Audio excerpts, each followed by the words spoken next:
Okay, I got the recording notice, so we're ready to go with Cascade's Q3 Advisor Group meeting. I'll get started with a safety moment.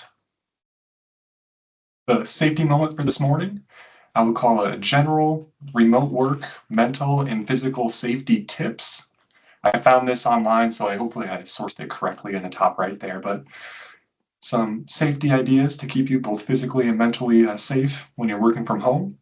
There's recommendations such as establishing a routine, creating a nice and pleasant workspace. I personally think having a little bit of greenery, either fake like the one behind me or real like the one in front of me, I think that's a good touch.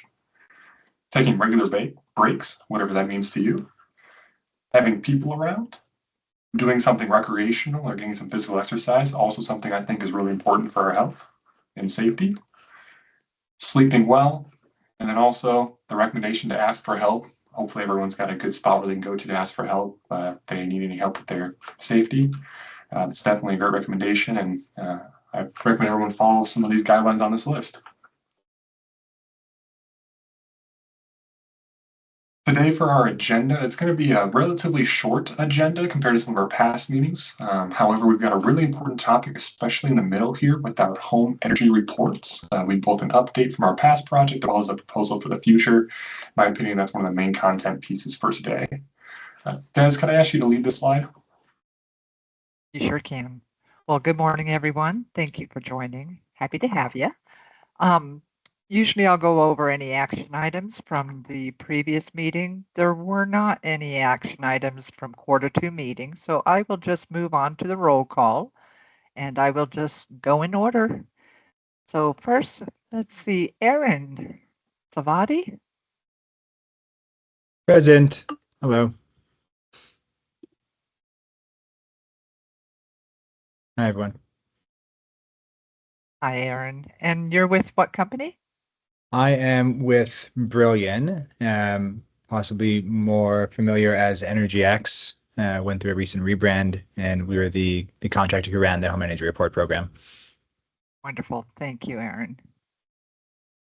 Jody Albert.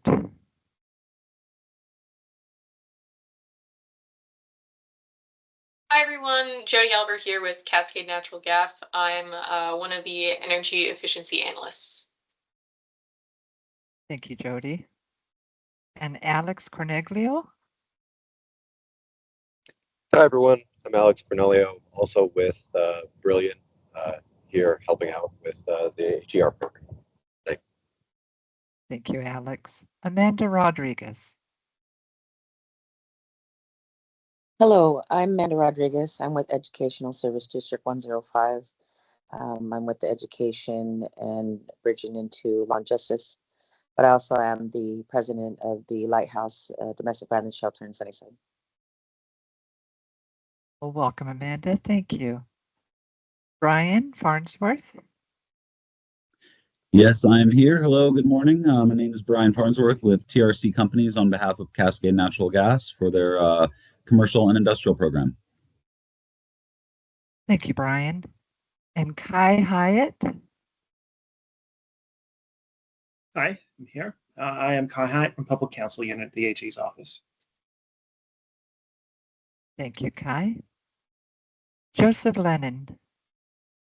Hello, I'm Joseph Lennon from Cascade Natural Gas. I'm an energy efficiency program specialist for the residential program. Thank you, Joseph. Leonardo Zimmer. Hello, my name is Leonardo Zimmer. I'm with Brilliant, and I'm working with the home manager reporting help. Thank you, Leonardo. And I hope I don't mess this up. Nishant Sagavi. Yeah, you did great. You pronounced it better than I would. Nishant Sangvi with Brilliant, also on the home energy report side. Thank you. Noemi Ortiz. Good morning, Noemi Ortiz, Energy Efficiency Programs Manager for Cascade. Thank you, Noemi. And Mike Parvanen. Hey, good morning, everyone. Mike Parvanen. I'm with Cascade's regulatory team. Thank you, Mike. Peter Cristolai. Hey, good morning. Peter Cristolite with Northwest Energy Efficiency Alliance, and I manage the corporate strategy and stakeholder relations teams. Thank you, Peter. Now I see something here. It says Red AI meeting notes. I'm not sure what that is or who that is or if it's anyone connected to it. So I will just move on to the next, which is Stephanie Reed. Yes, good morning. Stephanie Reed, Cascade Natural Gas, Energy Efficiency Analyst. Thank you, Stephanie. And of course, Caleb. Yeah, good morning, everyone. I should have introduced myself already, but I'm Caleb Rammer. I manage Cascade's energy efficiency programs in Washington. Thank you, Caleb. And Sedge Lucas. Hi, everybody. I'm Sedge Lucas. I'm from ADM Associates. We conducted the evaluation of the behavioral program that we're focusing on today. So great to see everybody. Thank you, Sedge. And Shaylee Stokes. Good morning, all. Shay Stokes here from the Energy Project, which is a low-income consumer advocate supporting weatherization and energy assistance. Sorry, words are going to be difficult for me. Thank you, Shaylee. And Cody Thompson. Yeah, hey everybody, Cody Thompson with Cascade Natural Gas. I'm the supervisor for energy efficiency programs here. Thank you, Cody. And Sonia Wald. Hey, good morning, everybody. I am Sonia Wald, Manager of Customer Systems for Cascade Natural Gas. Thank you, Sonia. Quinn Weber. Good morning, Quinn Weber with the Washington Utilities and Transportation Commission, and I am a regulatory analyst. Thank you, Quinn. And myself, Desiree Bigmore. I am the Energy Efficiency Program Specialist for Cascade Natural Gas. So welcome, everybody. And at this point, I will turn it over to Caleb. Yeah, thanks, Des. As I mentioned to everyone on the call here, I don't have an agenda slide here. We've got something like an hour or so of content for this morning, just for mindset planning purposes. We may or may not take a break depending on how conversation goes, how timelines go in the middle there. First up, I've got an ad hoc item for our agenda, and it is a welcome to Mr. Cody Thompson, which I'll pass the mic over to you in a second. But in summary, we're really happy to have Cody Thompson as our program supervisor for Cascade Natural Gas, as well as for Intermountain Gas, one of the sister companies for us here. Cody is replacing Carrie Buren, who was in this role for right around a decade, which of course is big shoes to fill, but we've got confidence that Cody can do it quite well. Cody, anything you'd like to share with the group, or just say hello, perhaps? Yeah, just hi, excited to be here, shifting into this new role. A little bit of my background, I have been in the energy efficiency game since 2018 when Intermountain started their program. So I've got a little over 7 years experience working in it and, living, eating, breathing, all of it. So excited at this new opportunity and continuing to expand my horizons and looking forward to working with everybody. Yeah, fantastic, Cody. Welcome to the team. Of course, you've been a part of our bigger team, but welcome to this more focused team as well. And one of the most powerful aspects of Cody, recognizing closing in on a decade of experience here, but also just really finite details and knowledge of our processing software, which is where almost all of our rebates are actually running through, and the calculations for it, making sure everything is distributed through accounting and IT and all that. That's one of his main skill sets he's bringing to the table, which is going to be really powerful for us. So thank you, Cody. Excited to have you here. Excited to be here. Thanks, everybody. Great. Okay, moving into one of our normal content pieces here. It's a portfolio update for the first half of 2025. Brian, if you're available, I'll kick it over to you for the CNI update. Yes, sir. Thank you very much. Again, my name is Brian Farnsworth. I'm with TRC Companies on behalf of Cascade Natural Gas. We manage their commercial and industrial conservation incentive program. I think October will be my 15th year with the program, across a couple different implementation contractors, but happy to be continuing in this role. So for this first slide here, you can see that we saved 82,338 therms over the first 2 quarters of the year, and that's about $500,000 in incentives to commercial and industrial customers. You can see that spans about 56 conservation measures And then a couple projects that we wanted to highlight that are a couple of the larger therm saving projects, a couple of our larger customers were Bellingham School District for a couple schools. And then we have Megalodon LLC, which I believe was a large insulation project. Next slide, please. Okay, so I just wanted to summarize a little bit of our marketing activities. Basically, the highlights here are digital print advertisements with the Tri-Cities Journal of Business, Yakima Herald, and GhostGadget.com. And then a big thing that we've done in planning for the first half of the year, essentially, is doing a clean buildings webinar. We picked a fantastic partner, which is called Custom Energy. A number of the seminars that we've been to this year have actually featured their organization to do some education around clean buildings, and something that's definitely top of mind with a lot of our commercial and industrial customers right now. And we just wanted to sort of provide some education there and how they can comply, and in complying, if there are any energy savings measures that they can be, taking part in, and then, applying for Cascade Natural Gas incentives as a part of those. We wanted to make sure that that's top of mind for all these customers. And we just did that on July 8th. It was a great success. I think we had 40 registrants, different companies, and then I think 33 or so actually showed up. So just wanted to point that out as a highlight from our marketing team. Next slide, please. Okay, so going into the numbers here, you can see that in quarter two, let's see, year-to-date total, like I said, 82,000 therms. You can see relative to last year, we're not where we were last year. We've had some struggles this year, which we're going to talk about, and we had talked about last presentation as well, but we're going to highlight some of those. And then you can see that with our forecast, we're looking at about 85% to goal right now when you add what we've accomplished year to date and then the forecasted projects that we have on deck. So next slide, please. Okay, so this chart essentially just shows our progress to goal. It also shows comparison to last year. So you can see that we are the bottom trend line here. You can see that the dotted line is the continued trend line, trying to get back up to what we need to achieve to get back on track here for goal. We do have a big July and hopefully August planned. So I think in the next couple months, we're going to have an idea of a little bit of a closer idea of where we're going to end up for the year. But yeah, the marketing team is really hitting things hard. Same with the business development team. We've taken on a number of new initiatives, which I'm going to describe in the next slide or two, just to kind of really light the fire under ourselves and then our customers as well, just to try to get as many energy savings projects as possible for the rest of the year. And then you can also see our biennial therms forecast. A lot of the 456 there that you see is what we achieved last year, combined with the 80-some thousand therms from this year. So a lot of that remaining to goal there is the remaining goal for 2025. So hopefully we're going to continue to chip away at that.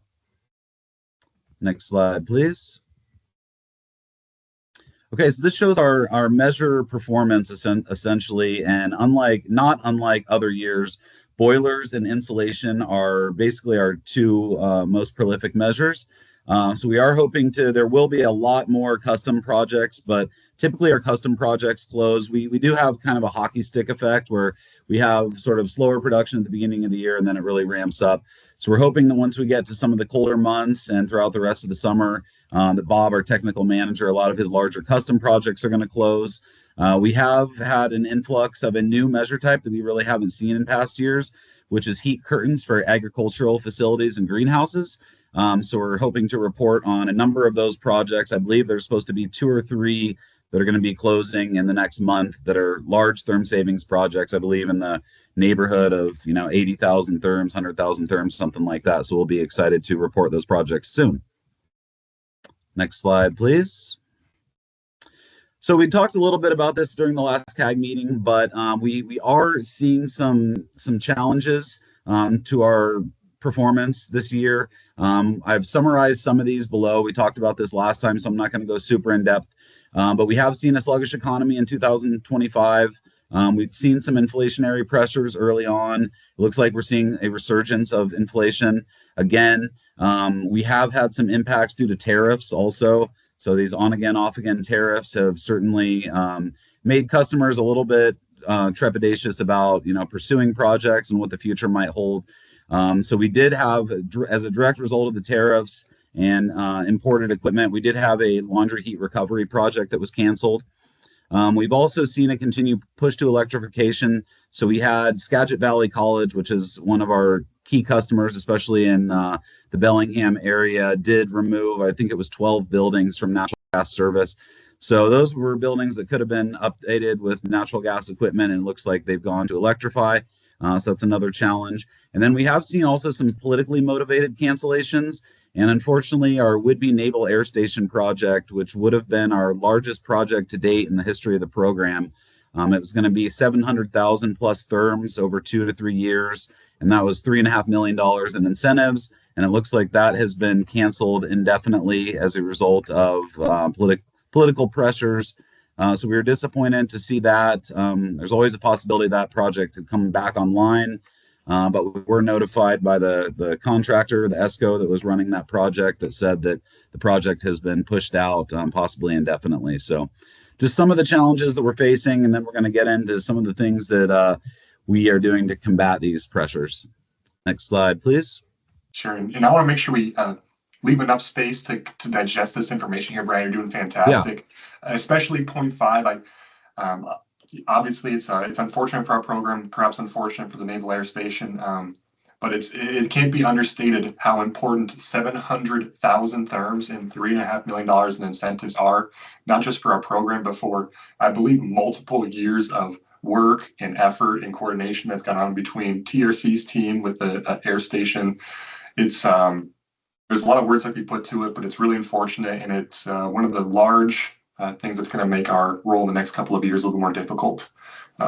Quinn, I see a question or perhaps a comment there. Yeah, hi, Quinn Weber with Washington, D.C.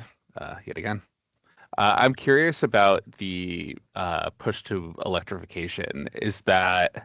Are you seeing more and more larger customers like Skagit Valley starting to shift over to more electrification projects? It looks that way. This is one of the first that I've seen where it was actually entire buildings being moved off of natural gas. But actually, when we produced the quarterly report for Cascade Natural Gas, I was able to just dive into some of the data, and I was just kind of looking for some trends. And I did see that as of Q2, in 2023, we had 29 projects in Zone 3, which is Eastern Washington. In 2024, we had 18 projects in Eastern Washington as of Q2.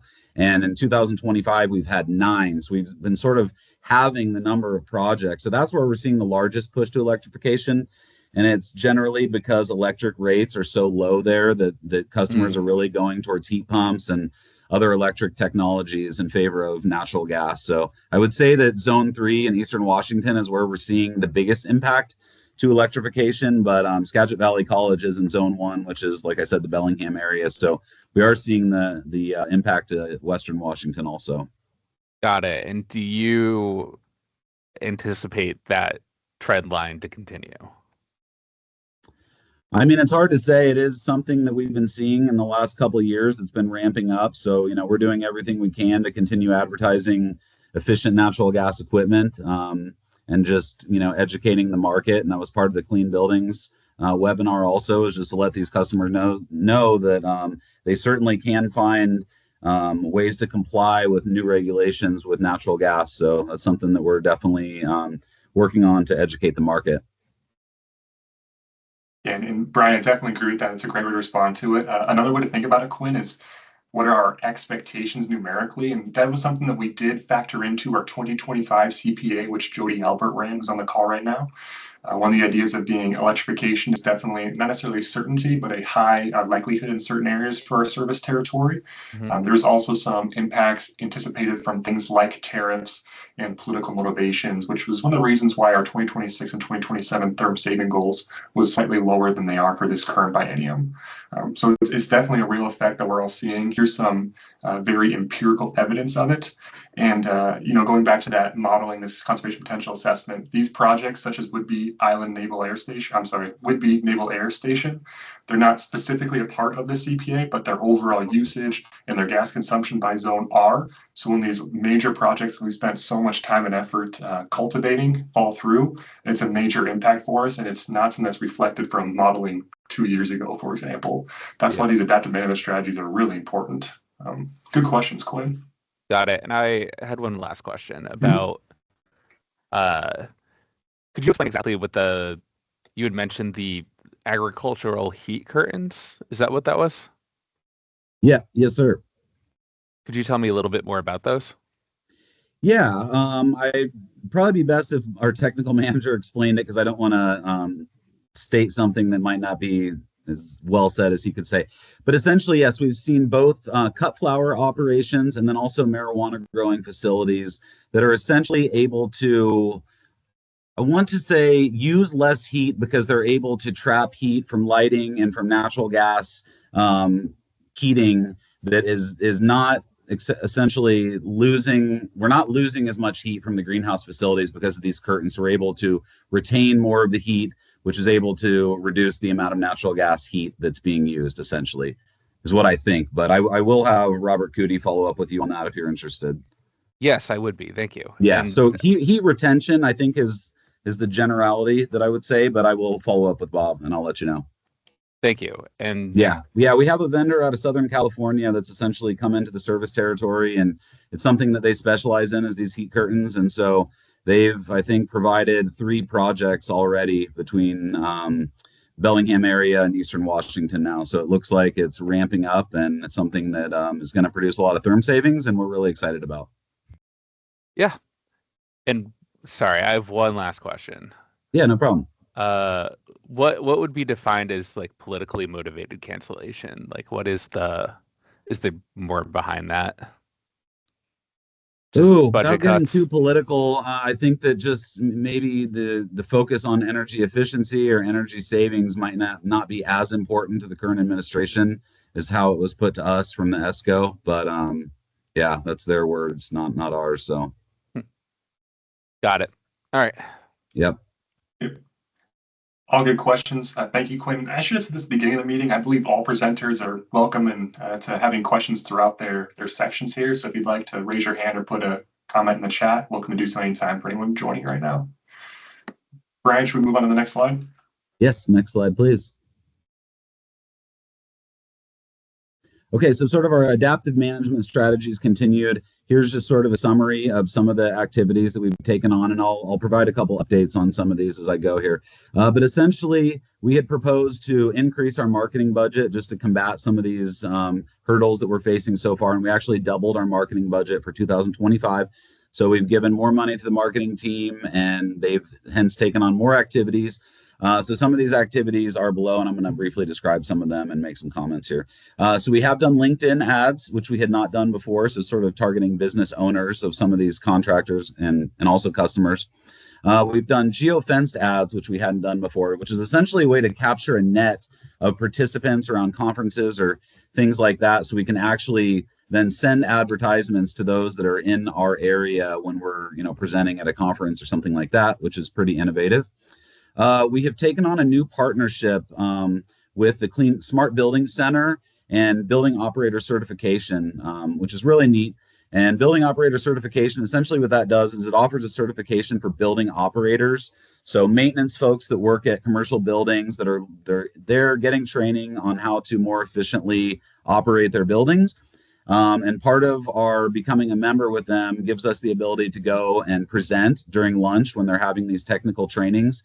And so far, I've done 2 of those, both in downtown Seattle, but we have reached customers that are coming from Cascade Natural Gas service territories, or contractors rather. So we've engaged in 2 of those now, and there's going to be more of those. Another benefit is the Smart Building Center has really expensive, really high-end equipment for energy modeling and for infrared guns and things like that. And by becoming a member, we're able to offer trade allies of Cascade Natural Gas free use of those technologies and equipment through their equipment lending program, which is free to them with our membership. So that's something that we're going to be advertising, which is pretty cool. We're also sponsoring contractor breakfast events. We were going to do a contractor happy hour event, but we thought that a contractor breakfast event would be more effective. We're already in the planning stages there. I think the first one is, I want to say it's scheduled for August, September. I'd have to look at the exact date, but we're going to start with Bellingham. So we're going to do like a giveaway. We're going to do a presentation. We're going to cater in a breakfast and coffee kind of thing. So just a way to kind of get back to our contractors and try to reach more of our contractors. Let's see. So we're going to be doing some bulletin boards, billboard ads in all three of our zones.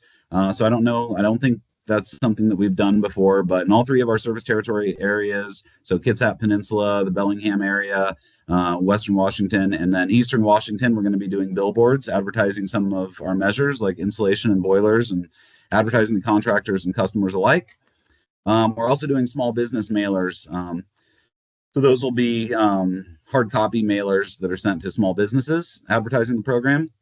And then, like I said, I already mentioned the Clean Buildings webinar. So all Tier 2 compliance buildings are going to be notified by the state of Washington, I believe, on July 1st. So we wanted to kind of do the webinar sort of correlating with when that was going to be announced from the state, from Commerce. And then lastly, we have purchased a Shovels membership, which is essentially a permit mining database where we don't have to look at Skagit County, at Yakima County, at all these different counties to try to pull building permits to see, who's initiating a project to try to get in front of them to influence them to make the energy efficient choice to go high efficiency. And so what this does is it essentially pulls all permits that are applied for in the state of Washington, and then we can look at that list and make sure to extract all the cities in Cascade Natural Gas Service Territory. And then we're able to reach out to those customers that are doing these activities and trying to get to them before decisions are made about the project. And I did find one yesterday that was a 250,000 square foot facility in Eastern Washington that's doing a re-roof. So it's projects like that that software is going to provide for us. And so that was the last thing I wanted to feature. But yeah, that's a lead generation software for us. So I think with that, next slide, please. Unless there's any questions. Yeah, and then this is, again, just to kind of go over some of our projects that are forecasted for the rest of the year. I'd mentioned the greenhouse curtains. So you can see that the first two on the list there, greenhouse custom, and then thermal curtains. So Suspended Brands and Free Range Farms are both two of those greenhouse projects. I think those two are going to close next month. And then you can see we have a number of Safeway stores, and I believe those were refrigerated K-store projects. And then we have a couple also. So we have Sunnyside, Longview School District, and Pasco School District. So it looks like we have some retro commissioning, some boiler projects, and some heat recovery projects at Longview School District. So we're continuing to monitor those. We're adding to our forecasted projects list as we go throughout the year, but just wanted to highlight some of our forecasted projects for the rest of the year. I think that about does it for my presentation, unless anyone has any follow-up questions. All right. Thank you, Brian. Excellent work sharing the progress here today, our outlook for the rest of the year, and navigating some of these challenges. Good work to you and your team. Okay, thank you, Caleb. Excellent. We'll move on to our next topic here. I've got a little less content in our residential section, recognizing we had some more commercial industrial topics to cover. But in summary, I've got our slide on the screen here with the residential progress year to date. The dark green, you'll see your 2025 therms and incentive values. In summary, things are going really well on the residential side. We're at 93% approximately of our 2025 annual goal just through half of the year. So we're looking to exceed that annual goal. On the incentive side of things, as you'd expect, with our goal being exceeded, or I should say the pace of the goal being exceeded, our incentive levels also being exceeded. Right now, we're at 119% of our incentive dollars that were to be given out through the first half of the year.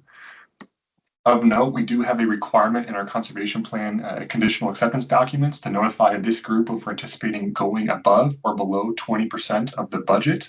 Currently, with our progress on therms, I'm anticipating us going ahead of that 20% of the budget, so 120% or more.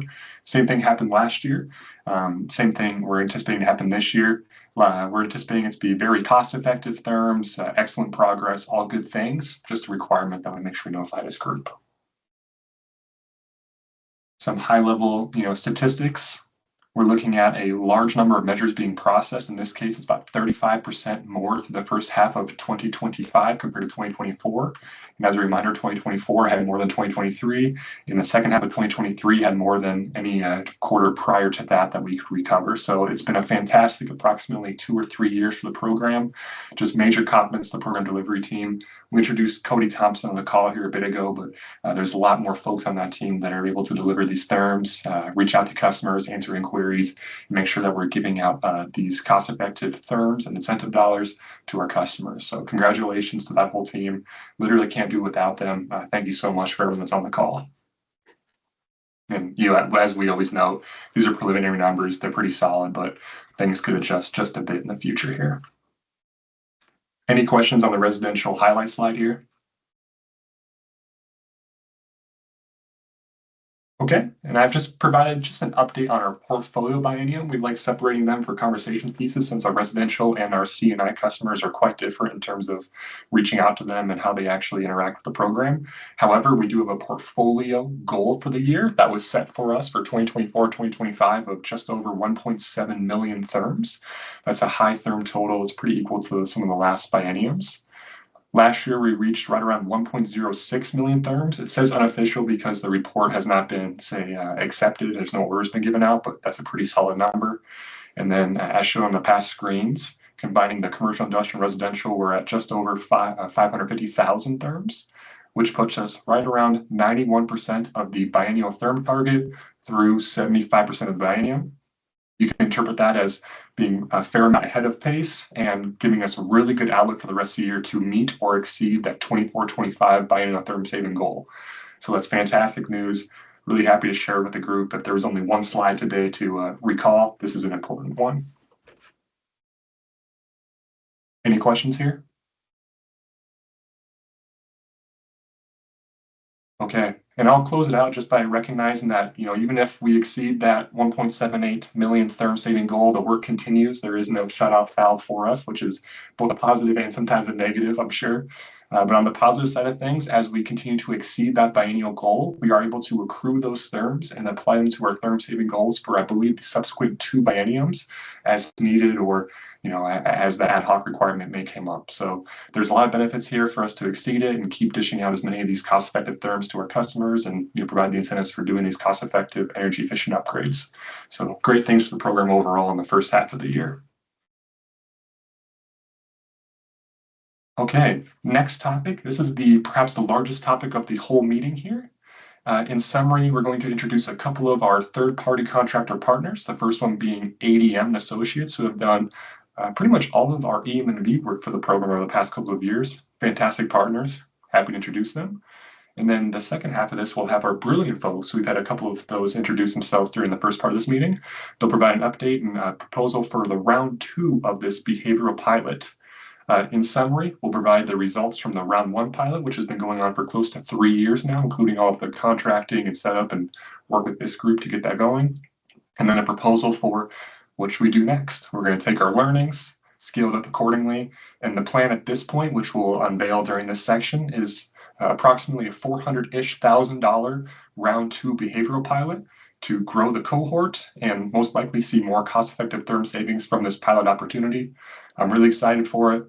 Feel free, everyone on the call, raise your hand with any questions. This is a great spot to ask any questions you'd like for curiosity or any other purposes. With that, I think I'll introduce Sedge from ADM to take it away.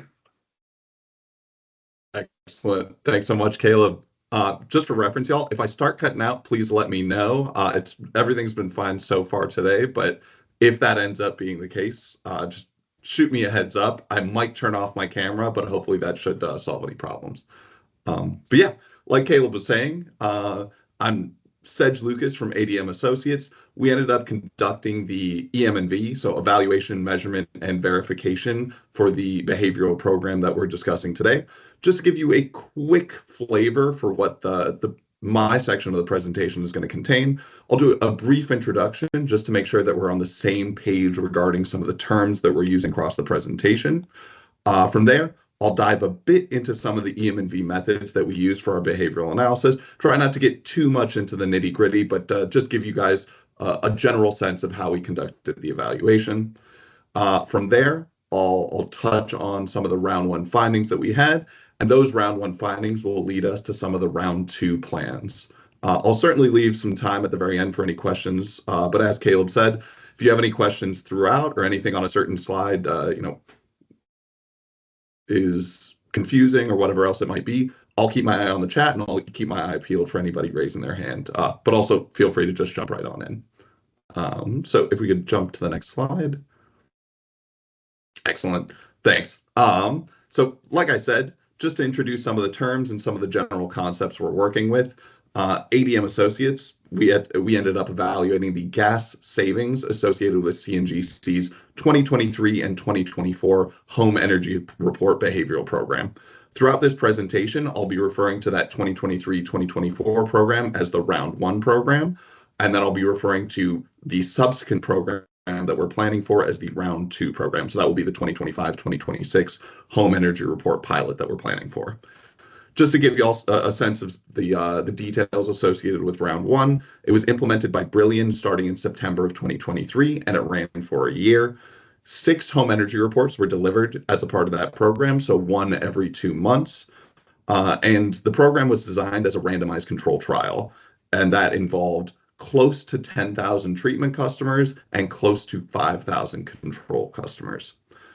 Included inside the home energy reports that were delivered were energy savings recommendations, as well as a comparison of current, the customer's current usage as compared to their usage the prior year.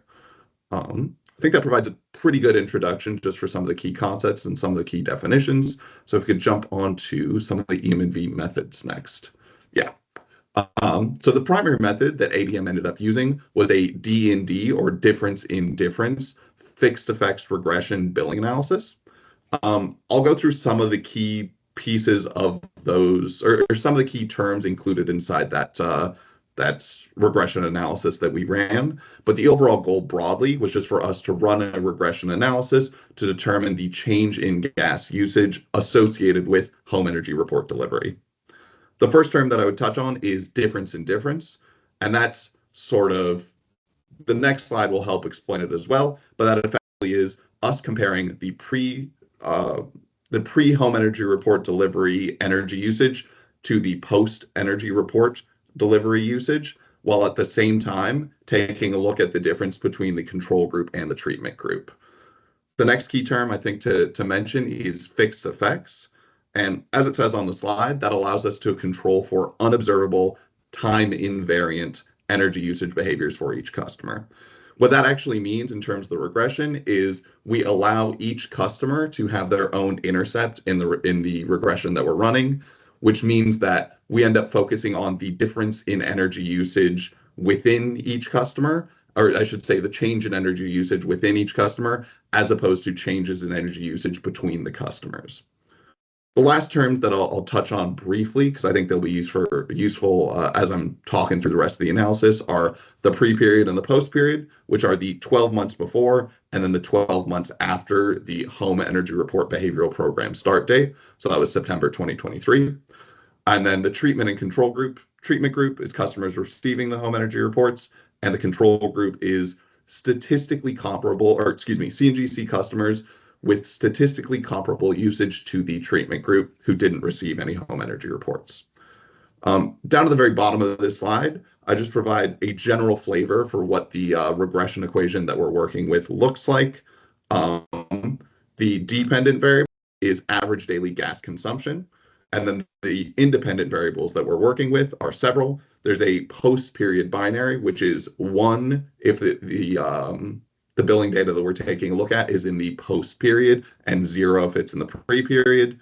We've also got a treatment binary where that's 1 if the customer is in the treatment group, and 0 if they're in the control group. Another thing that we'll often control for is weather, and we control for that by using a heating degree day temperature control. I'll dive into more depth on on all the different regression analyses we ran in a coming slide, but this just gives a general idea of what the regression looks like. And actually, the last thing I'll touch on while on this slide is the customer error, just on the far right-hand side. is that fixed effects that we discussed earlier. So controlling for those time invariant energy usage behaviors. On the next slide, we've got a quick outline of that difference in difference concept that I was mentioning before. If you take a look at the intervention effects inside that figure, that's really what we were focusing on. So what is the impact on the treatment group inside the post period as compared to any changes that might have occurred in energy usage by the control group?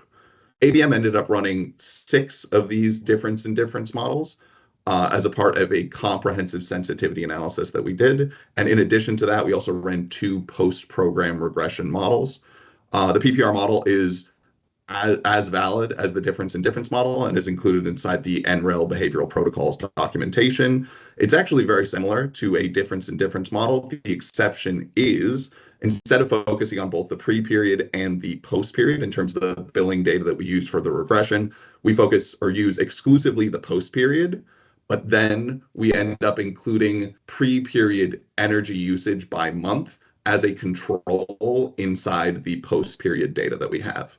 That ends up meaning that we don't actually have to use a fixed effect, and we use random effects instead of fixed effects, because that pre-period usage effectively ends up controlling for those differences in energy usage by each customer. And just to touch briefly on some of the models, in the next slide, we've got an outline of the 8 models that we're taking a look at. Can we jump to that next slide? Excellent. Thanks so much. So like I was saying, we ended up running 6 different difference in difference models and 2 post-program regression models. The model formulae that you see on the right, those are in the notation that you would use in our statistical software. But generally speaking, the concept is the same as into the equation that you saw 2 slides ago. So daily usage or average daily gas consumption is the dependent variable, whereas the independent variables that you see on the right are all the different variables that we were either investigating or controlling for inside these regressions that we ran.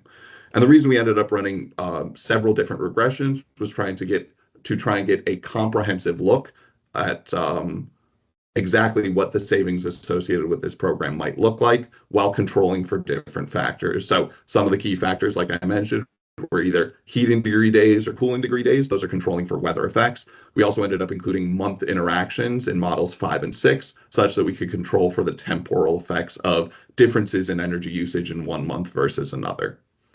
In addition to running 8 different regression analyses as a part of this as a part of the broader sensitivity analysis, we also ended up running several different cleaning scenarios.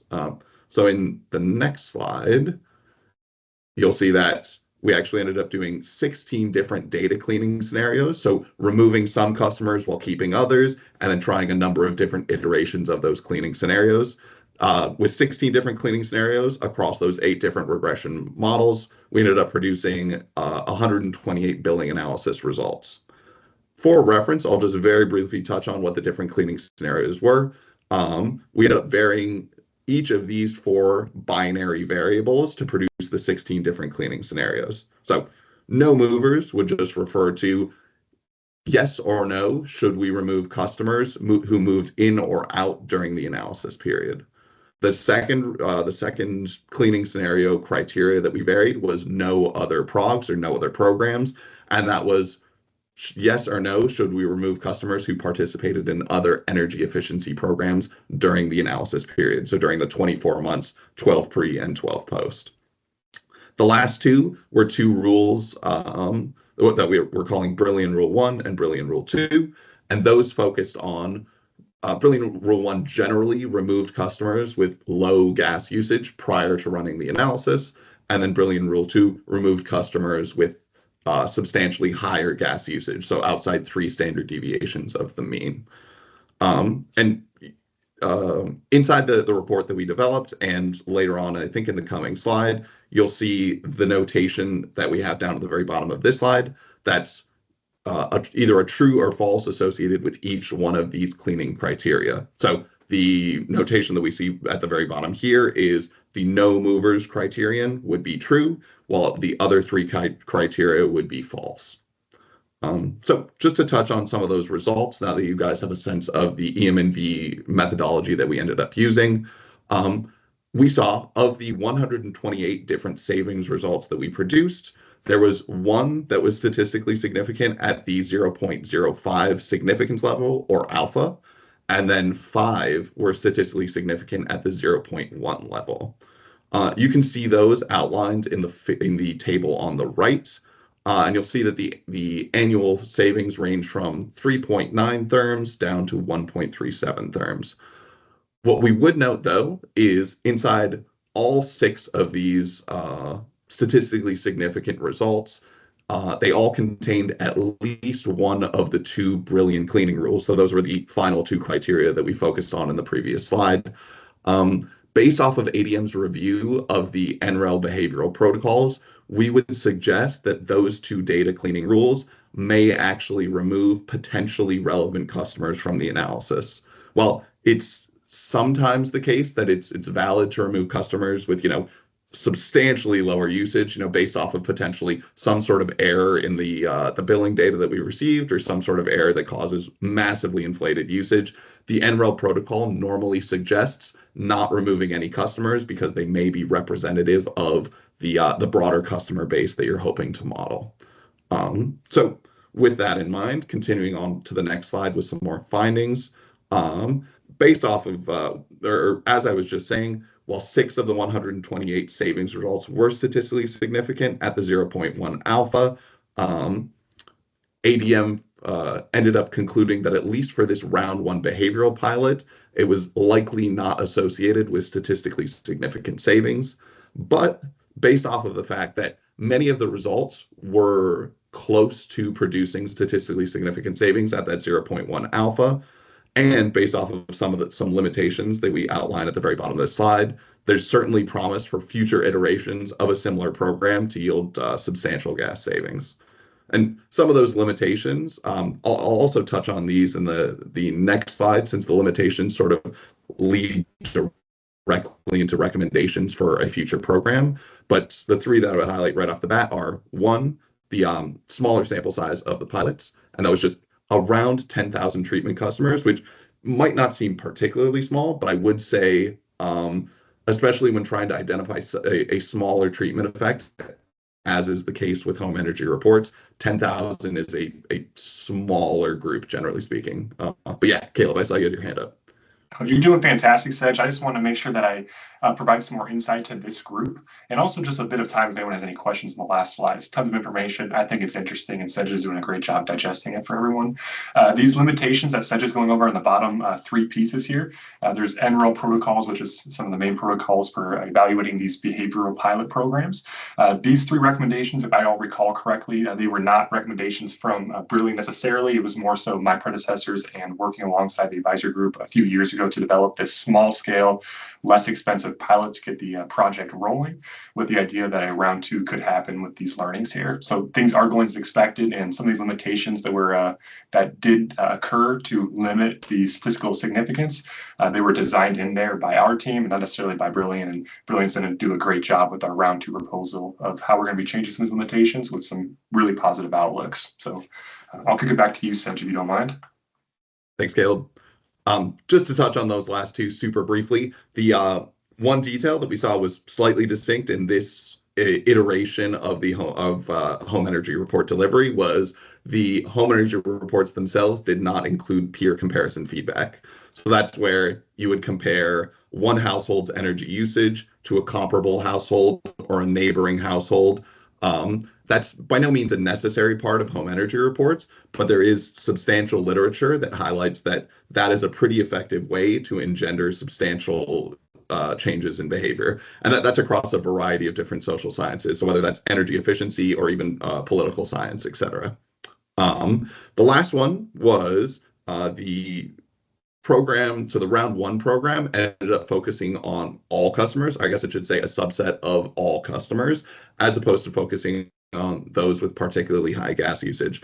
In our experience, ADM has definitely noticed that utilities will often focus on those high gas usage customers such that they can identify what the maximum energy savings might be were you to focus particularly on that group to start, and then sort of shift the focus of the home energy reports later on in program years.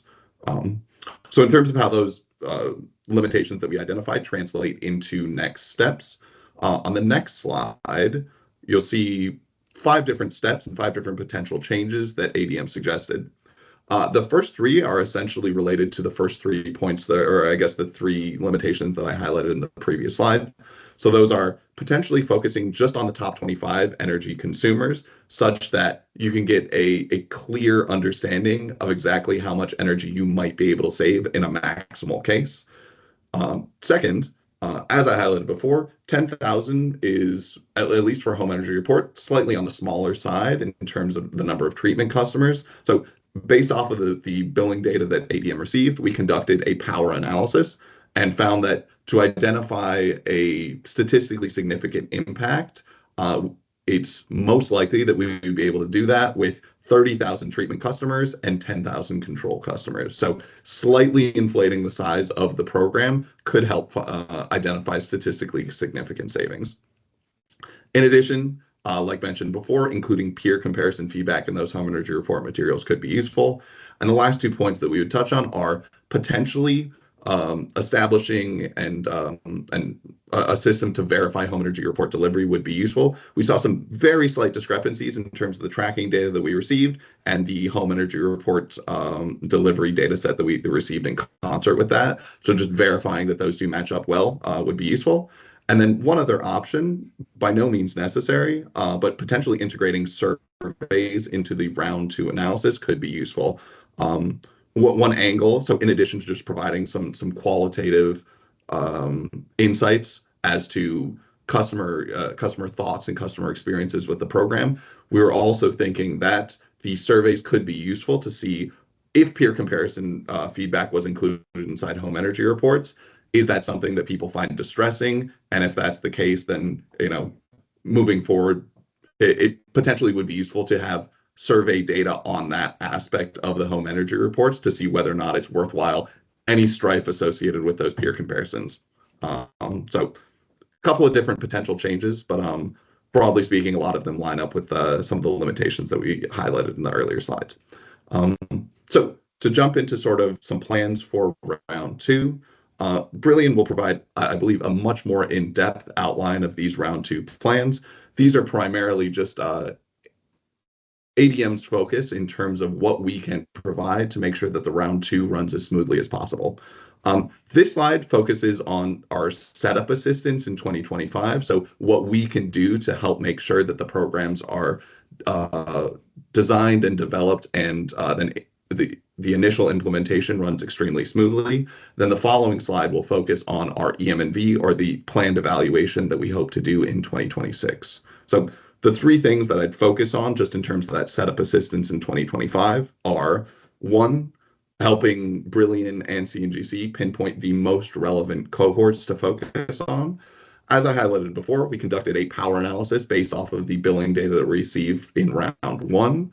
But after customers, after the most likely customers for round 2 were selected, ADM could easily enough run an additional power analysis such that we could make sure that the control cohort selected is sufficiently large such that we would identify a statistically significant impact of the home energy reports. In addition to help identifying the most relevant cohorts to focus on, ADM would also be more than happy to review home energy report materials, delivery plans, as well as data collection strategies, just to make sure that the data that's collected and then used for the evaluation is of the highest possible quality. And lastly, we generally just plan to collaborate across the board with CNGC and with Brilliant, in particular, to identify and define data cleaning steps prior to EM&V.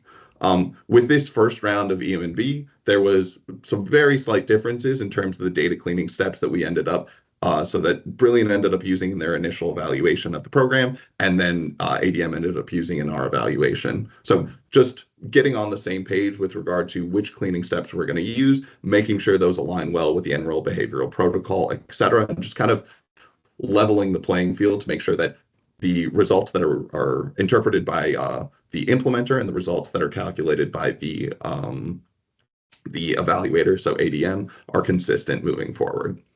And in terms of the EM&V for 2026, on the next slide, as with round one, we would plan to assess the natural gas savings associated with the round two program. That would include measures of significance, and we'd be more than happy to run, as we did with the prior program, a broad sensitivity analysis that really gives a comprehensive look at what the savings look like for the program.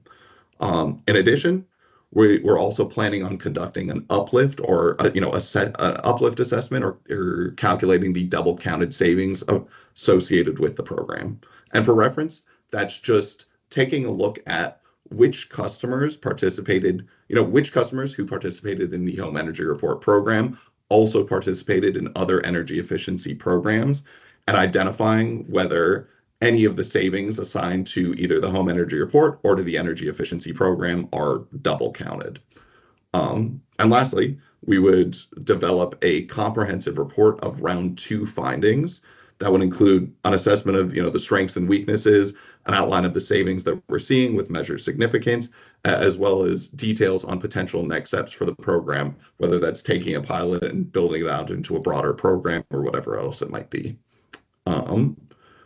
I think that covers most of the details. There's one last slide in here where we focus on some of the of ADM and CNGC's continued collaboration. So on the left-hand side, you've got some details regarding the budgets or some of the budget plans that we have. And on the right-hand side of this slide, you'll see the round two schedule. Just to focus on the left-hand side briefly, as I mentioned, based off of our ongoing collaboration, we actually had some cost efficiencies from previous EM&V projects that we did, which ended up developing a budget surplus that we have. Our hope is to leverage that budget surplus for the round two behavioral work. So the goal would be to take the budget surplus that we have and assign it towards a $45,000 budget, 15 of which would focus on setup assistance, so that work in 2025, collaborating with CNGC and with Brilliant, and then 30 of which would be set aside for 2026 so that we can conduct a comprehensive EM&V process. In terms of the schedule, I'm sure there'll be much more details, but just in the coming portions of this presentation, but just to very briefly touch on ADM's involvement in the plans for round two. From now through until September or in the fall of 2025, ADM would be providing support to Brilliant to CNGC and Brilliant in the design and development of this round two pilot. From there, Brilliant would implement the pilot over the next year. And then soon after the finalization of that 1 year of the pilot, ADM would submit a data request, receive data back from CNGC, and then conduct a similar billing analysis to the one that we did for round one, with the goal of sharing a final report, so with that final deliverable with CNGC in advance of the holiday season in 2026, or in December 2026, I should say. I know that was quite a lot of information to run through across a number of different topics. So I've got a slide here down at the very bottom with any questions that anybody might have. But if it'd be useful to jump back to any slides based on, and provide some additional context, please let me know. Thanks again. Yeah, we'll just give some space here for digestion. And Sedge mentioned that this is just a draft timeline. It's going to be approximate, but still working with Brilliant to collaborate, make everything about right. But this would be a good ballpark idea for us.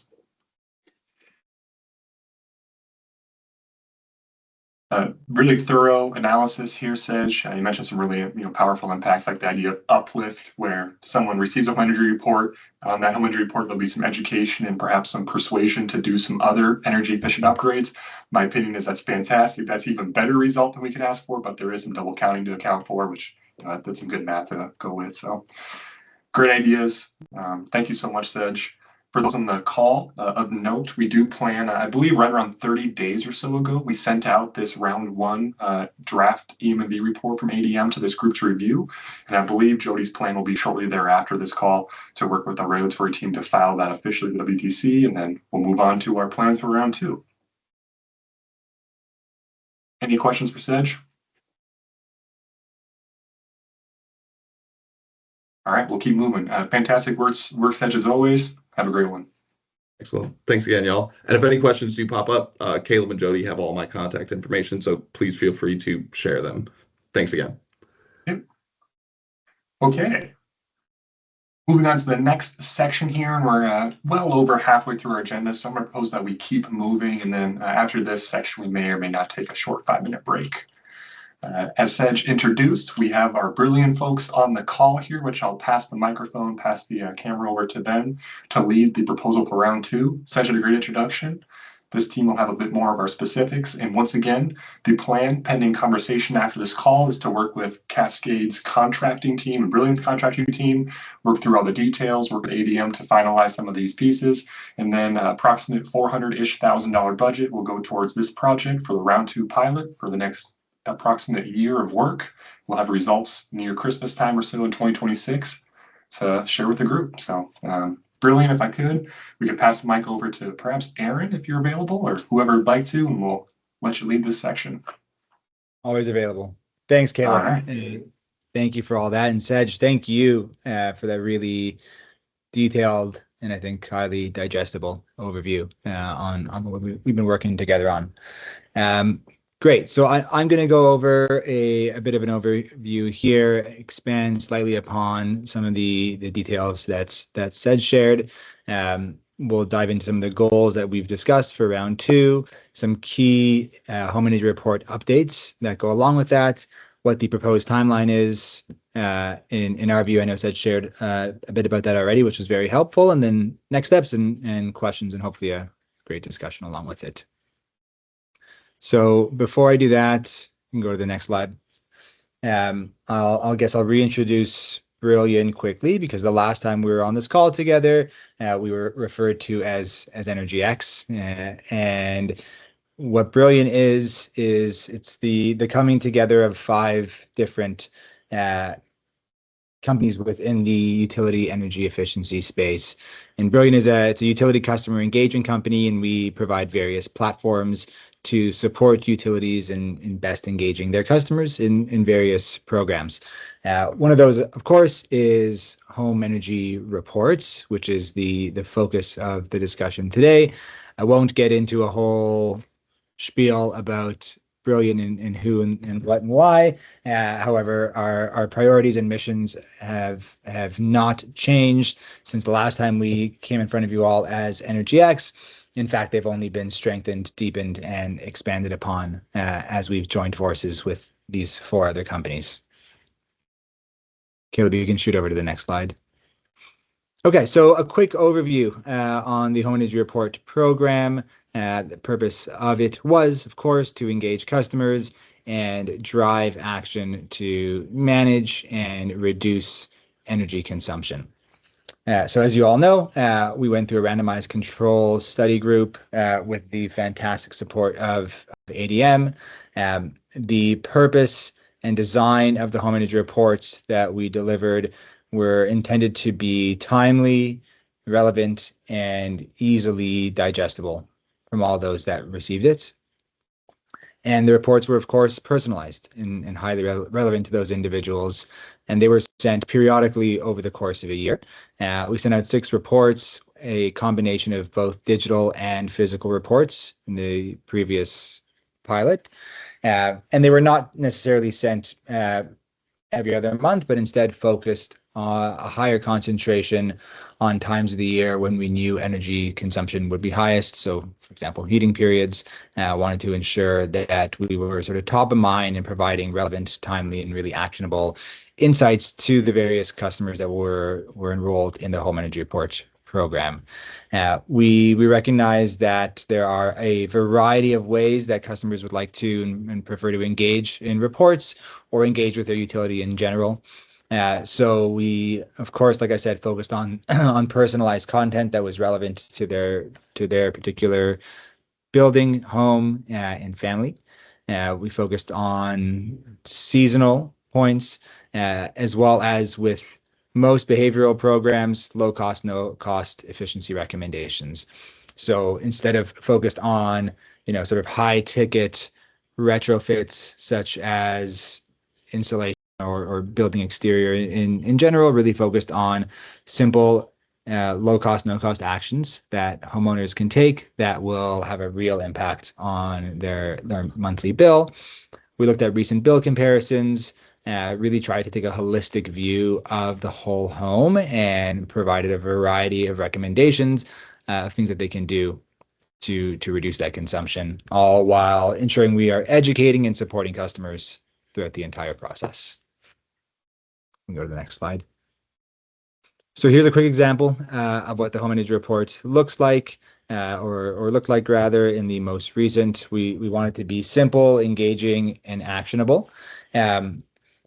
Sedge mentioned something about neighbor comparisons and social normalizations. So you'll see on this sample report, you do not see, in fact, a comparison to the individual's neighbor.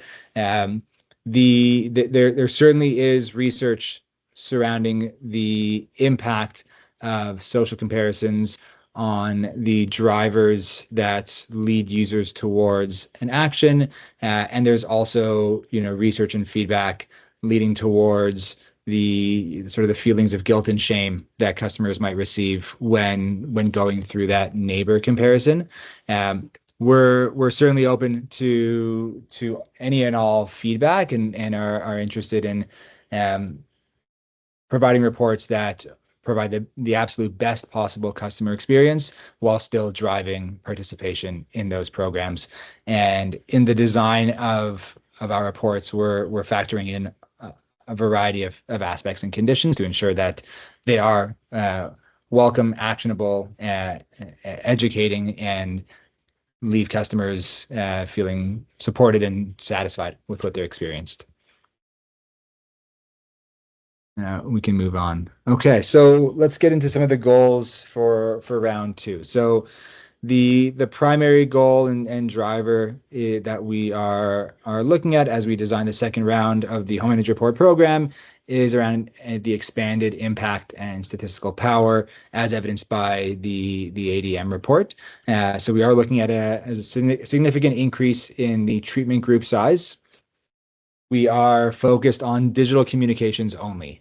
We're focused on digital communications only for a number of reasons, and I'll get into that in a further slide. But we are focused on digital only reports, so we're not sending out any physical mailers, and continuously refining the communication strategy, whether that includes things like social norms and or neighbor comparisons, or other various methods of best engaging participants in the HER program, are all things that we are closely looking at and considering.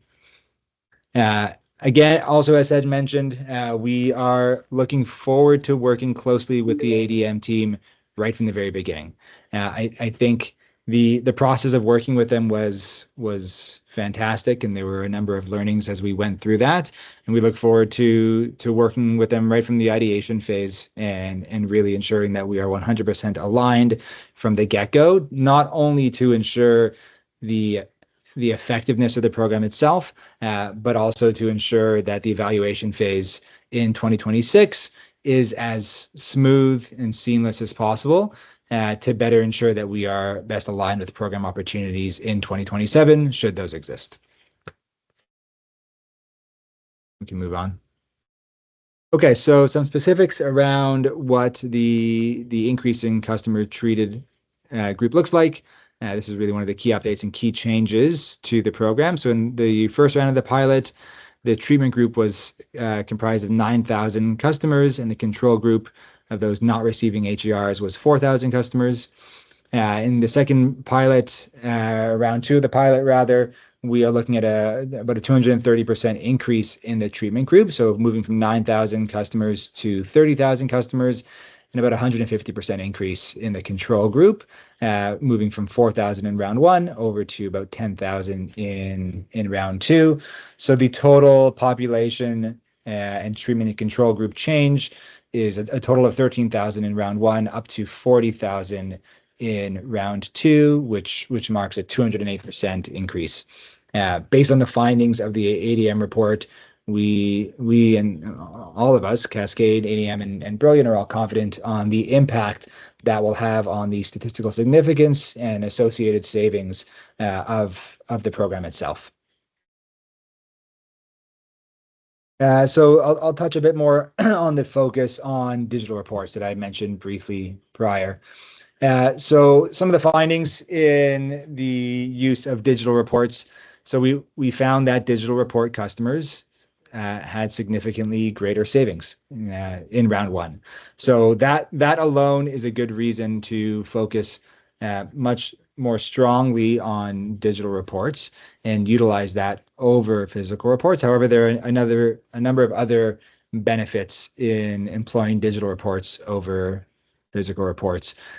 One, of course, is cost, right? So the removal of any administrative or operational costs associated with the printing and the mailing and the stuffing and the postage in actually sending out those reports is a significant cost saving, as well as the ability to better track the engagement of the digital reports, right? The ability to track and measure open rates, click rates, and subsequent engagement rates will allow us to paint a very clear picture, sort of from start to finish, of what the experience and associated actions are and continue to be from customers who are receiving digital reports. They also allow greater flexibility in terms of program design and implementation, not having to rejig the process as it relates to physical reports, and focusing exclusively on digital has multiple positive impacts, and that's why we're leaning towards this focus on digital only. Some updates around the budget and impact. So we have the luxury of being able to minimize or almost reduce setup costs associated with round two here. We spent a lot of time going through implementation and setting up the various systems as required in round one. Because of the primary change being the population size, we are able to continue using existing systems, which allows us to minimize those setup costs and ultimately leads to greater program cost effectiveness. The program the budget rather, is being scaled on a per treatment basis. So we are maintaining the cost per report that we were provided in phase one of the program, and simply scaling the number of recipients, and so the budget then scales accordingly.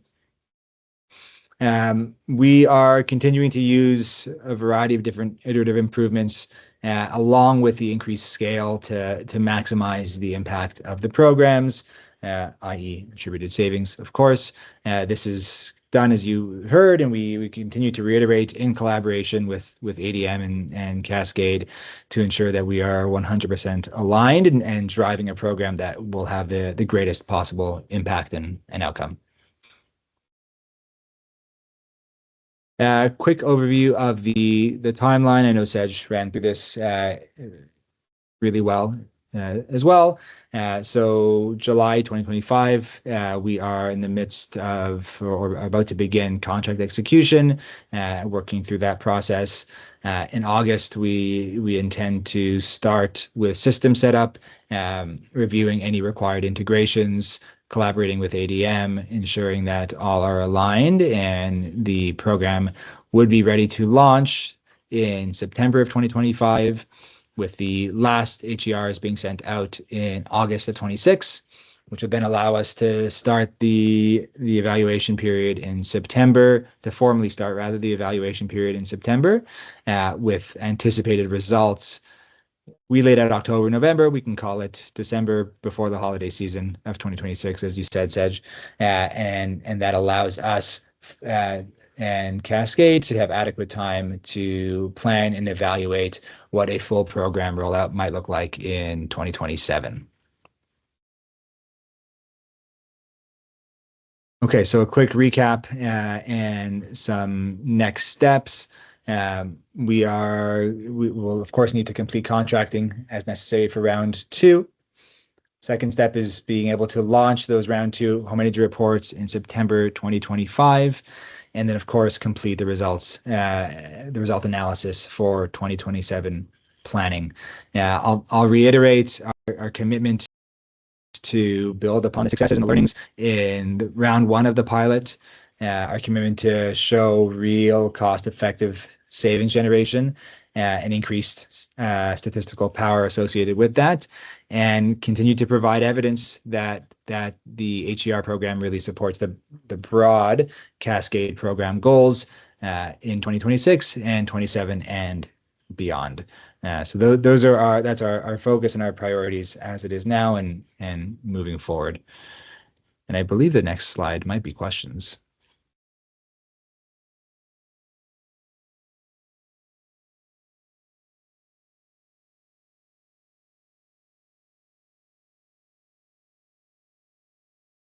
It is. Great. So that was a quick overview of sort of where things stood and stand now moving forward. So yeah, I'm happy to take any questions from the team, and I see Shaylee's got 2 hands up. We'll have Quinn, I think, go first. I think I saw his hand go up. Quinn, if you're ready. Yeah, I'm curious. Thank you for this presentation. It was really good. I'm kind of curious if, given that you're leveraging more all digital reports, if you'll have the opportunity to expand the languages the reports are available in. The opportunity and the availability, or the ability to, I think, might be 2 different things. In this case, we are certainly able to do that. As it is now, that hasn't been included in the current scope. Caleb, happy to discuss that.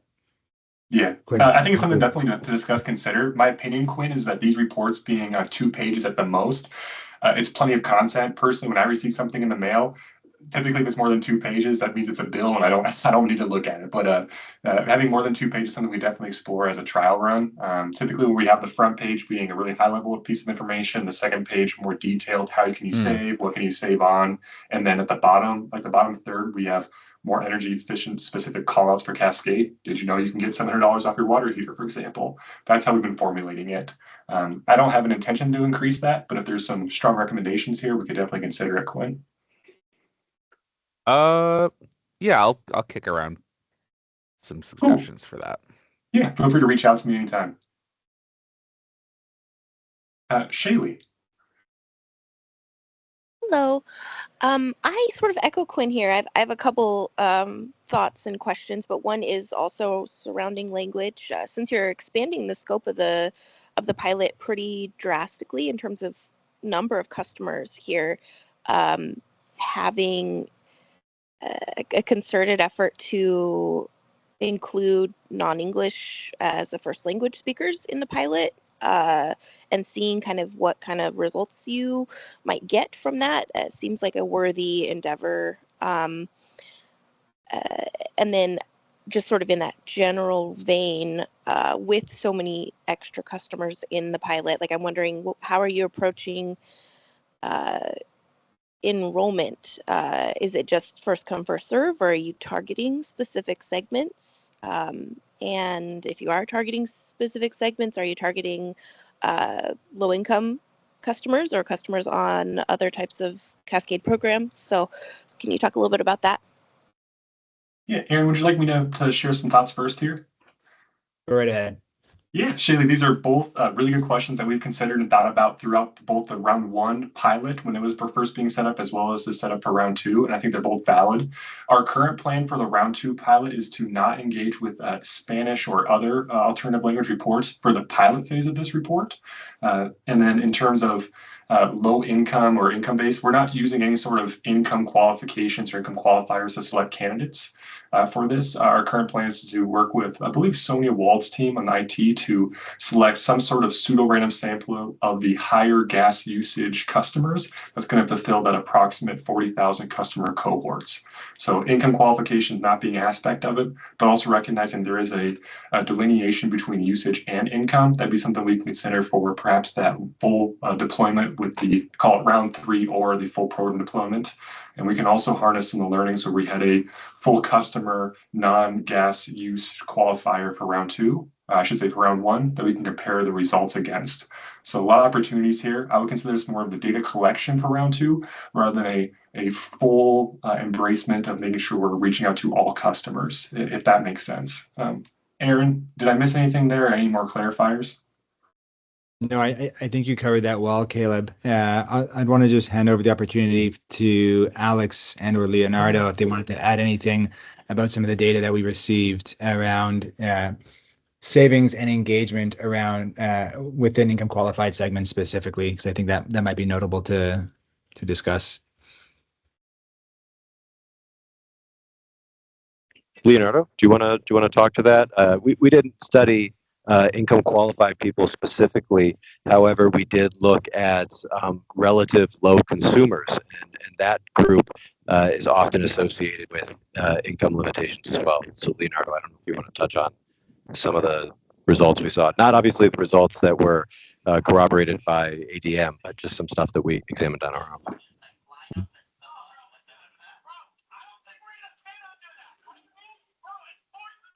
Yeah, yeah, I don't have a lot of technical explanation. There's a lot of things that we can study. We found some insights, definitely, but it's hard to pinpoint low consumption with low income. There might be also some learnings that we got is that some low consumptions might not really indicate low income. So it can be a can of worm here to discuss. Maybe we can discuss that offline. But that's a very good indication. But I like the K-Lab approach, which is let's see everybody, and then later we can learn about the entire population, and then maybe pinpoint what is low income, what is not. And that's something that we didn't have on the first round. We couldn't pinpoint low income to the results that we were getting. Yeah, it's a good response. I should also mention, maybe Aaron, you'll bring this up. Of course, Brilliant has the ability to do multiple languages if we so chose. So there is that capability in the future for sure. Shaylee, any follow-ups?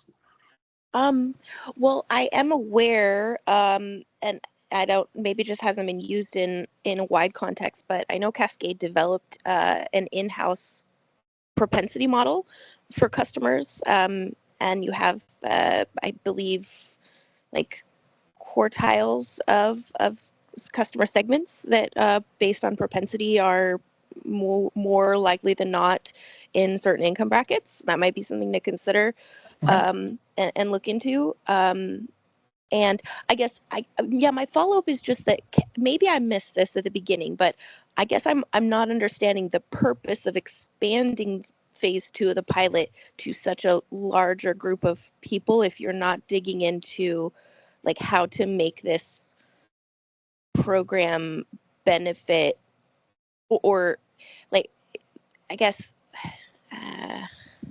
really words are really hard for me today, I guess I'm what I'm curious about is developing programs, behavioral programs, very worthy to get savings. One of the things that I look for is is the company looking to specifically design something that benefits a vulnerable customer or allows a vulnerable customer to receive as much benefit from the from a new program as a standard customer, right? And are there efforts in the design process for example, or other steps that are at least trying to tease some of that out to say, okay, what kind of approaches were really valuable, or what kind of information really resonated with certain types of customers. And I know it sounds like you're going pretty general, but those are just some of the things that I'm looking for when I see a program like this. Yeah, very valuable. And I think one of my main takeaways, Sheila, is absolutely that is important, that is valuable. After this conversation, I plan on speaking with Noemi, who manages our low-income team. I should say low-income program, to talk about some of those thoughts and some of those like quartiles or quintiles that you mentioned. And then likely, I think Jody and I will speak with Sedge, with ADM, to see if there's any sort of teasing out or any sort of income information we can pull from our system or database that we could then tie into, say, that final aim and B for this round 2. I think it's definitely worthy. My thought being, with our increased scale, that might be possible, whereas for round 1, it definitely wasn't, as Leonardo mentioned. That's my inclinations, but definitely not a final result for you. Thanks, guys. Yeah, these are good inputs. Any other thoughts, input for us? Once again, we're in the design phase right now. This is the time where we can make improvements and make changes, so we warmly welcome any thoughts from those on the call.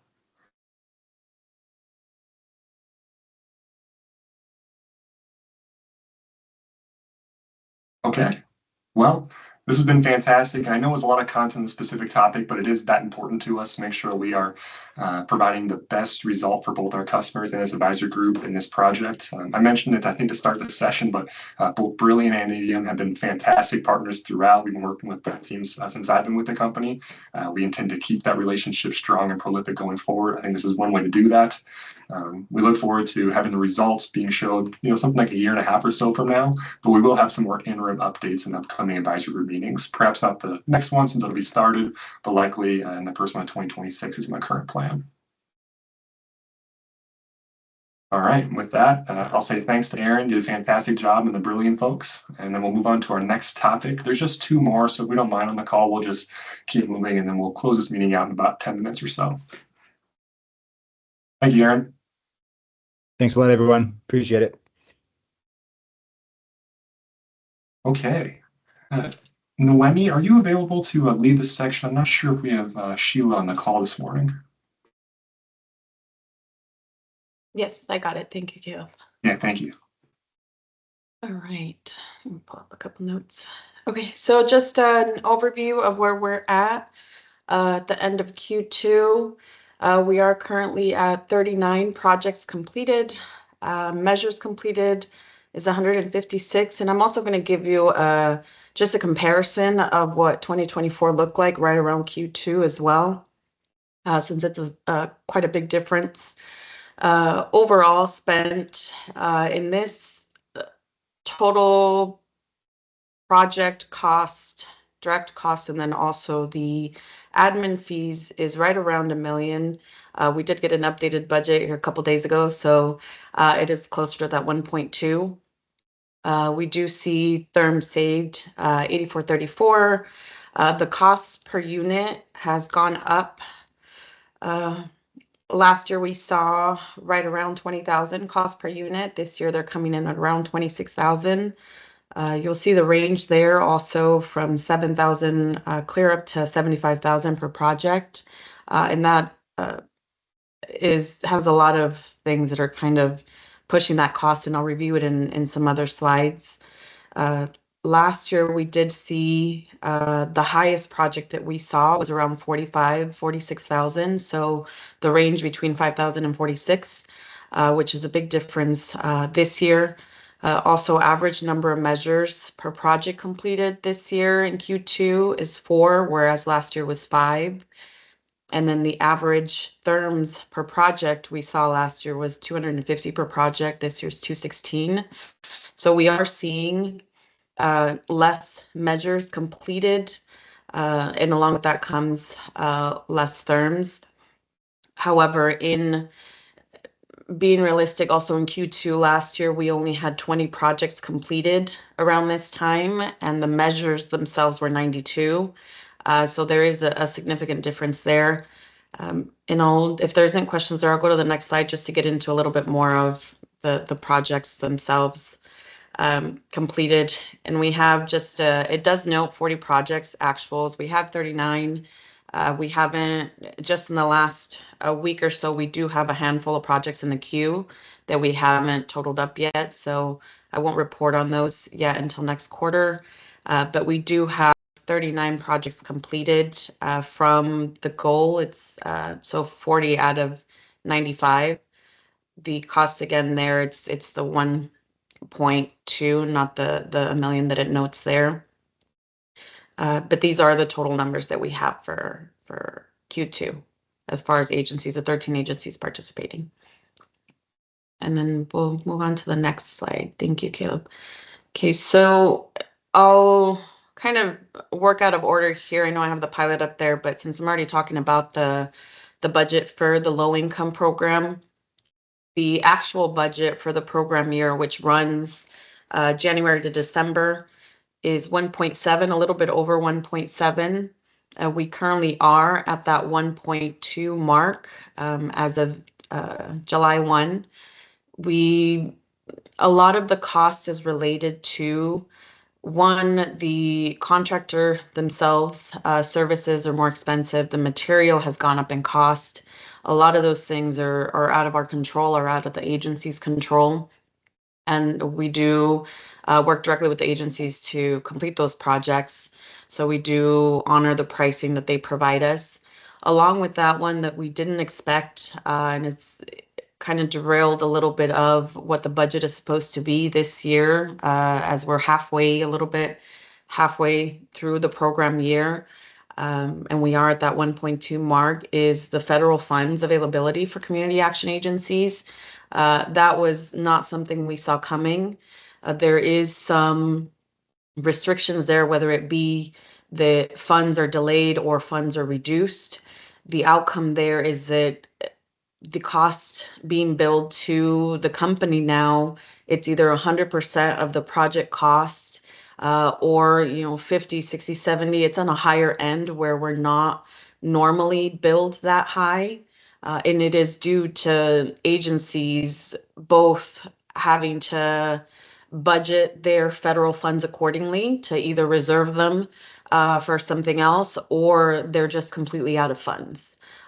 Normally, the agencies do their best to leverage funds, whether it's from the Department of Commerce or other state funds, any other flexible funds they have, and they do leverage them with CNGC funds, and that helps essentially all of us to bring down the cost per unit. Where I noted, last year was 20,000, this year is 26,000. It's going up a little higher, with the largest project this year to date has been a little over $75,000. Granted, that project itself had every measure you could possibly imagine for weatherization. It was a complete redo of the home, which, it's a lot of social factors there as well, preserving affordable low-income housing, and how many more years we added to that home. They are very expensive projects. One of the things in the areas that we're seeing is that since we're in rural areas, small areas, the limited contractor availability in the area, one, drives up costs, but it also, example, on one of our community action agencies just has one HVAC contractor for the entire county, and they are significantly expensive. And it's an HVAC contractor, which HVAC itself is already costly. So we're seeing an increase in costs there, and there really isn't anything, the community action agency can do, or that we can do, to drive down that cost at this point, since we're kind of all really at the discretion of the contractors, billing and their installation services. So those are really a lot of the factors that are driving up the cost for these projects. There isn't significant increase in the measures that we're doing per project. It's pretty fair. As I noted, last year there was 5 average measures per project. This year there's 4. Granted, we're not done with the program year, so that could change. But all of these factors are leading to that project increase. We have met with the agencies, and try to have just these discussions on encouraging leveraging funds, but we also do understand that the leveraging of funds is not going to be possible if federal funds are reduced, or if they're just completely out of federal funds. So we're really just trying to prepare for that also in the budget creation for 2026. We did account for the increase in cost, adding an additional 15% there, and then also adding some additional funds for the pilot program. So that's really the high level overview of the standard weatherization incentive program. So I'll leave for some questions there, and then I'll kind of give a pilot update as well, just so I don't rush through it. I know that was a lot.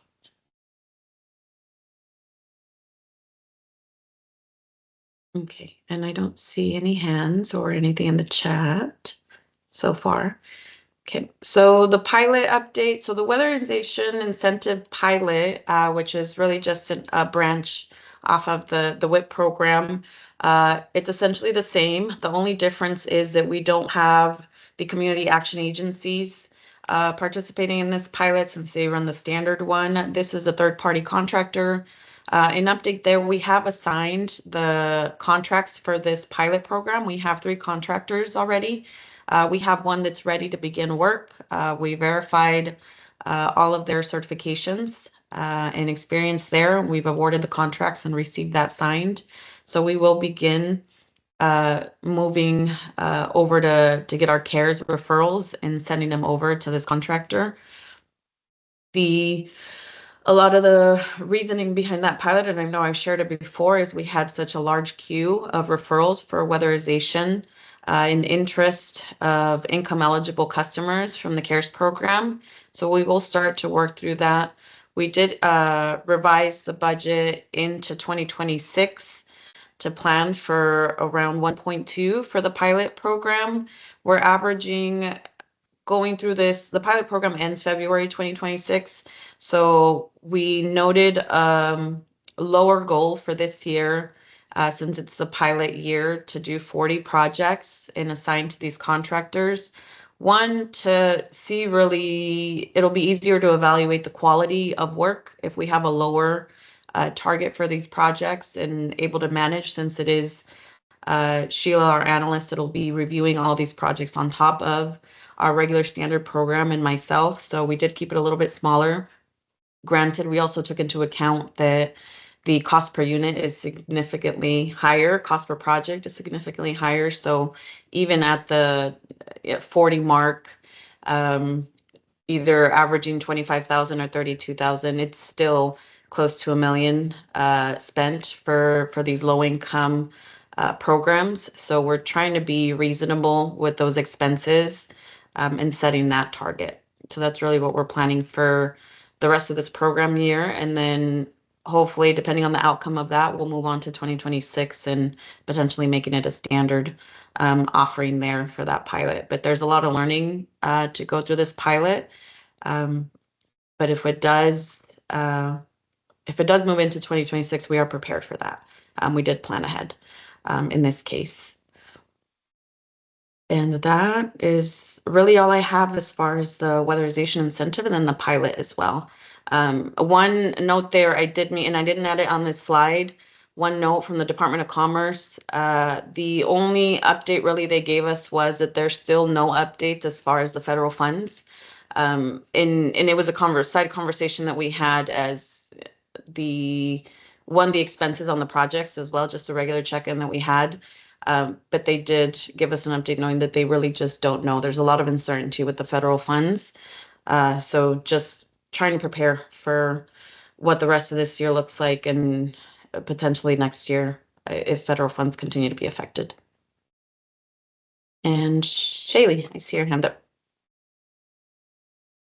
Yeah, hi. I just wanted to say thanks, Noemi, for the overview, and just to kind of reiterate, in this time of a lot of chaos and uncertainty in delivering decades long foundational programs that are usually largely federally funded, right? We're in a pretty unprecedented time period here, and we really all the agencies really appreciate Cascade being such an amazing partner in these programs. And so just the ability to keep operations going at an even clip in the face of this is a huge it's a huge benefit to the community and to the network. And so thanks a lot for that. And yeah, I echo Commerce.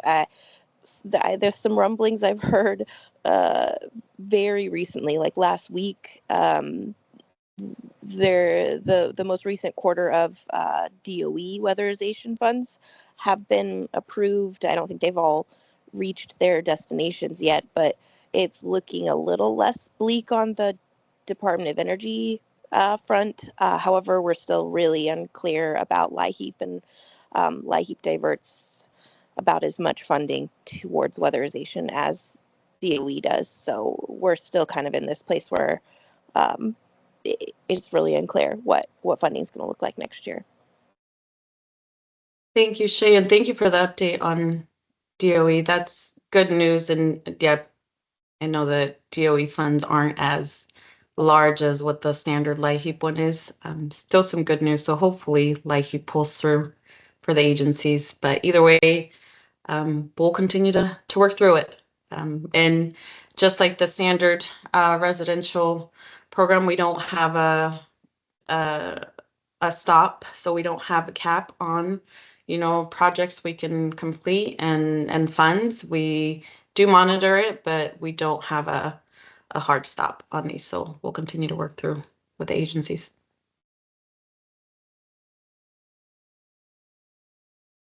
All right. And Caleb, I don't see any other hands or in the chat, so I'll pass it back to you.